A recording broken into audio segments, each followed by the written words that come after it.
think we would be surprised at how many Christians, people who have confessed Jesus as their Lord and Savior, I think we would be surprised about how many of them still live under a black cloud. How many of them still live with a broken heart that they're trying to piece back together themselves. People that still feel like they are captive to their emotions and their addictions and their relationships. And people who still feel like they're groping around in the dark for the light switch. I think in the recesses of your heart and mind, if you're anything like me, and if you're honest with yourself, you would have to admit that, yeah, I still kind of feel that way sometimes. Maybe even a lot. And as I've worked with people and helped people in their life of discipleship and their walk with God, I've noticed that there are many times when people just can't articulate where they are on the journey. They feel certain things, but they can't articulate where they are with God. I asked them to.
You know what he would always do? He would always go back to his conversion story. I'm like, that's odd. Wayne, how's it going, buddy? What's up with you and God this week? Well, back in 1979, it's like, what?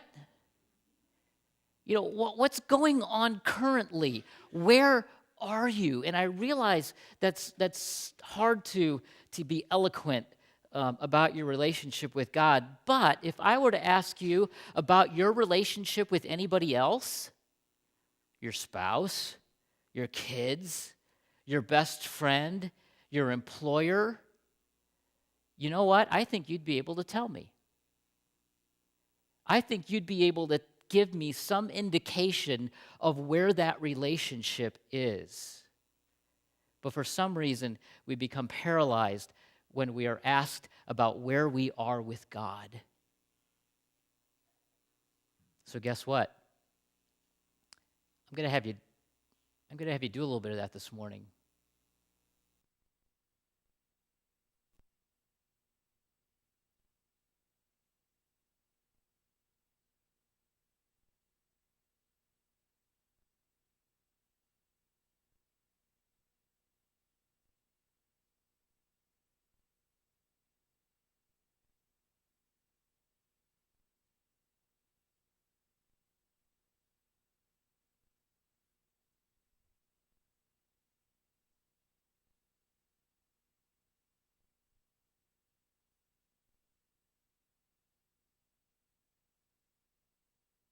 In 19 and 14.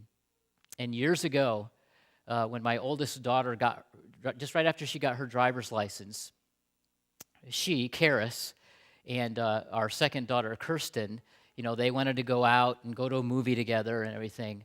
So, they got in the Jeep and they headed about 15 minutes away from our house to a movie theater to go see a movie together. And, they were gone maybe 5 minutes, and my wife, Julie, gets this phone call from Kirsten. And Kirsten is, in the passenger seat of the Jeep, and she's saying, "Mom, we're at this fork in the road, where we're not sure which way to go. This big 4-lane highway and everything." And Julie said, "Well, where exactly are you?" And she said, "In the Jeep."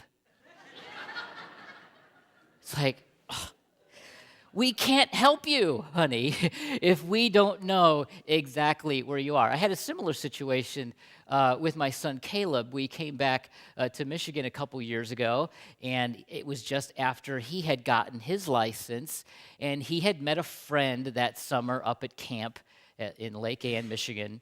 And this friend lived in St. John's, Michigan, and we were staying in Kalamazoo. So Caleb wanted to take this little trek from Kalamazoo to St. John's all by himself. And so we prepared him well for the trip to St. John's. And he got there and had a good time with his friend. We did not prepare him well for the trip back.